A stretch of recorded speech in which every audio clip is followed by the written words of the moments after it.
प्रधानमंत्री नरेंद्र मोदी कल से 2 दिन के नेपाल दौरे पर जा रहे हैं। काठमांडू में कार्यक्रमों के अलावा सबकी निगाहें लगी रहेंगी जनकपुर पर। पीएम मोदी जनकपुर का भी दौरा करेंगे। जनकपुर को देवी सीता का मायका और मर्यादा पुरुषोत्तम भगवान श्री राम का ससुराल माना जाता है। मोदी के जनकपुर दौरे पर यह खास रिपोर्ट देखिए।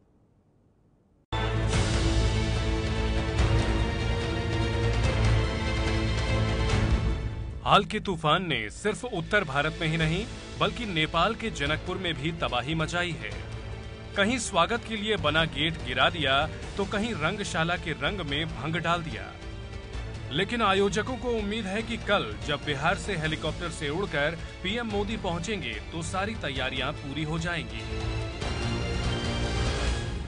कह के जो स्वागत है मैथिलवासी सबके, मिथिलावासी सबके तरफ से जो उनका जो गीत है, समय सामा चकेबा है, इसके बाद आपको झिझिया है और विभिन्न छठ पर्व जो मनाया जाता है। यहाँ के जो कल्चर जो विभिन्न तरीके से हम लोगों का जो है वो ये सांस्कृतिक गीत के यहाँ से सारा तैयारियां हो रहा है। खास बात यह है कि पीएम काठमांडू जाने से पहले जनकपुर पहुंचेंगे। मान्यता है कि जनकपुर राजा जनक का घर था, यानी सीता यहीं पली बढ़ी। जनकपुर धाम का जानकी मंदिर भारत और नेपाल में साझी धार्मिक और सांस्कृतिक आस्थाओं का प्रतीक है। पहली बार होगा कि इस मंदिर के दर्शन के लिए भारत के प्रधानमंत्री के तौर पर नरेंद्र मोदी यहां आ रहे हैं। जानकी मंदिर के करीब 12 बीघे का ये वो मैदान है जहां जनक ने सीता के लिए स्वयंवर का आयोजन किया था।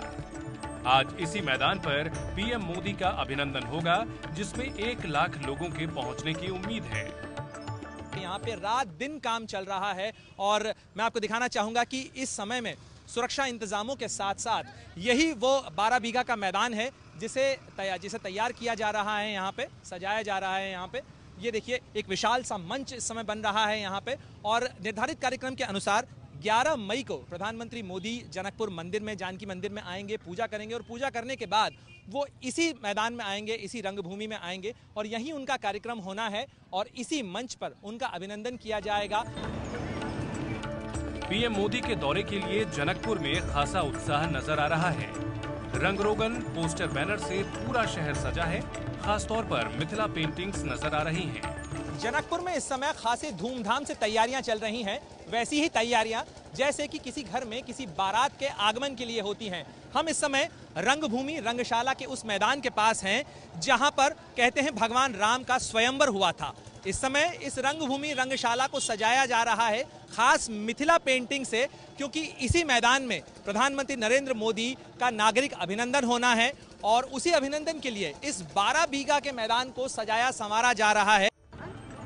पीएम मोदी रामायण सर्किट के साथ जनकपुर को जोड़े जाने का ऐलान करेंगे। हम आपको बता दें कि केंद्र सरकार ने अयोध्या, ऋग्वेरपुर और चित्रकूट को मिलाकर रामायण सर्किट के रूप में विकसित करने की कोशिश की है। देश के 10 राज्यों के 15 इलाकों में फैले श्री राम से जुड़ी जगहों को इस सर्किट में शामिल किया गया है। इसी सर्किट को सीता के मायके तक ले जाने का ऐलान हो सकता है। अभी खास करके उनका मंदिर में पूजा है, पूजा के बाद वही जो रामायण सर्किट का शुभारंभ करने की बात है। और मुझे लगता है और रामायण सर्किट में जनकपुर के बिना अधूरा है। जनकपुर से ही पूर्णता मिलता है और मुझे लगता है दोनों देश के जो एक सदियों से संबंध है, इस संबंध को प्रगाढ़ता मिलेगी। रामायण सर्किट के जरिए न सिर्फ नेपाल के जनकपुर और आसपास के इलाके का विकास होगा, बल्कि प्राचीन सांस्कृतिक ताने बाने के जरिए नेपाल के साथ संबंध सुधारने में मदद मिलेगी।